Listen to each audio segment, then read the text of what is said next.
பெரும் ரட்சகருமாகிய இயேசு கிறிஸ்துவின் நாமத்தினாலே பீஸ்ஃபுல் மினிஸ்ட்ரி சார்பாக உங்களை சந்திப்பதில் மிகுந்த மகிழ்ச்சி அடைகிறேன். இன்றைக்கு நம்முடைய ஸ்டேட்டஸை குறித்து பார்ப்போமா? ஸ்டேட்டஸ் என்றால் என்ன? இவர் இன்னாருடைய மனைவி, இவர் இன்னாருடைய கணவர், இவங்க குடும்பம் எப்படிப்பட்டது, இவருடைய நிலைமை எப்படிப்பட்டது என்று ஒவ்வொருவரும் நம்மை பிரத்யட்சமாக கூறுவதுதான் நமது ஸ்டேட்டஸ். சரி, இந்த ஸ்டேட்டஸ்ல நாம இன்றைக்கு எப்படிப்பட்ட நிலைமையில் காணப்படுகிறோம் என்பதை குறித்து சற்று தியானிப்போம். ஆதியாகமம் 3ஆம் அதிகாரம் 8ஆம் வசனத்தில், ஆதாமே நீ எங்கே இருக்கிறாய் என்று ஆண்டவர் ஆதாமின் ஸ்டேட்டஸை குறித்து கேட்கிறார். ஆதாம் அதற்கு என்ன பதில் சொன்னார் என்று நாம் எல்லாருக்கும் நன்றாக தெரியும். தோட்டத்திலே ஒளிந்து கொண்டிருக்கிறேன் என்று சொல்கிறான். இன்று அவருடைய சமூகத்து முன்பாக ஒளிந்து கொண்டிருக்கிறோமா அல்லது உலகத்துக்கு பின்பாக நாம் வாழ்ந்து கொண்டிருக்கிறோமா? ஸ்டேட்டஸ் எப்படிப்பட்டது என்று சிந்தித்து பார்ப்போம். இன்று அதிகாலையில் நாம் ஆண்டவருடைய சமூகத்துல காத்திருந்தோமா அல்லது உலக பிரகாரமாக நாம் செல்ல வேண்டிய வேலைக்கு ஆயத்தமாக வேலை என்று ஆயத்தமாகி கொண்டிருந்தோமா? சற்று தியானிப்போம். ஒருவன் கிறிஸ்துவுக்குள் இருந்தால் அவன் புதிய சிருஷ்டியாயிருக்கிறான் என்று வேதம் நமக்கு கற்பிக்கிறது. நாம் அனுதினமும் புதிய சிருஷ்டியாக இருக்க வேண்டுமானால், நம்முடைய ஸ்டேட்டஸ் எப்பொழுதும் பிரகாசிக்கத்தக்கதாக காணப்பட வேண்டுமானால், நாம் ஆண்டவருடைய பிள்ளை என்ற ஸ்தானத்தை பெற்றவர்களாக, கிறிஸ்துவின் பிள்ளை என்ற புத்திர சுகாரத்தை உடையவர்களாக நாம் காணப்படுவோமே ஆனால் நம்முடைய ஸ்டேட்டஸ் மிகவும் உயர்ந்ததாக காணப்படும். உலக பிரகாரமாக கடன் பார சுமை, வேதனை, தீரா வியாதி என்று புலம்பிக் கொண்டே நாம் காணப்படுவோமே ஆனால் நம்முடைய ஸ்டேட்டஸ் மற்றவர்களுடைய கண்களுக்கு முன்பாக அறிவுறுக்கத்தக்கதாக காணப்படும்.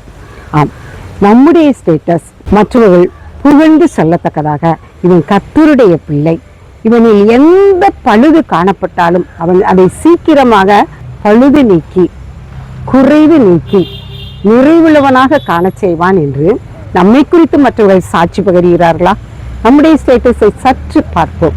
ஆதாமின் ஸ்டேட்டஸை நாம் பார்ப்போமே ஆனால், அவன் மறைந்திருந்ததோடு மாத்திரமல்ல, அத்தி இலைகளை பறித்தான், அதை தைத்தான், ஆடையாக அணிந்து கொண்டான். இந்த அத்தி இலை கிழியாது, அது தடிமனான நல்லதொரு இலையாக காணப்படும்.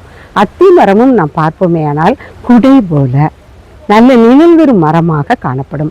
எப்பேற்பட்ட மழை பெய்தாலும் அந்த அத்தி மரத்தின் நிலையில் இருக்கிறவர்கள் நனையவே மாட்டார்கள். அத்தி மரத்தின் ஸ்டேட்டஸ் அப்படி.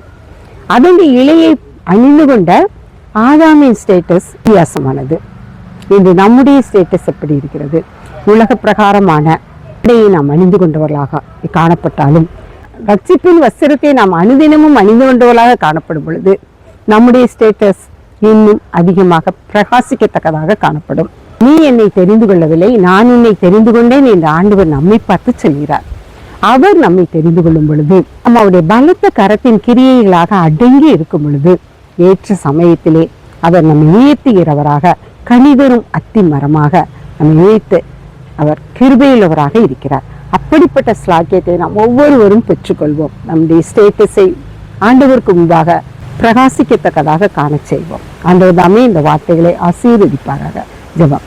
எங்களை அளவில்லாமல் நேசிக்கிற அருமையான தகப்பனே, உன்னை நன்றியோடு துதிக்கிறோம், சொஸ்தரிக்கிறோம்ப்பா. நாங்கள் உன்னை தெரிந்து கொள்ளவில்லை, நீர் எங்கள் ஒவ்வொருவரையும் தெரிந்து கொண்டதற்காக உமக்கு நன்றி அப்பா.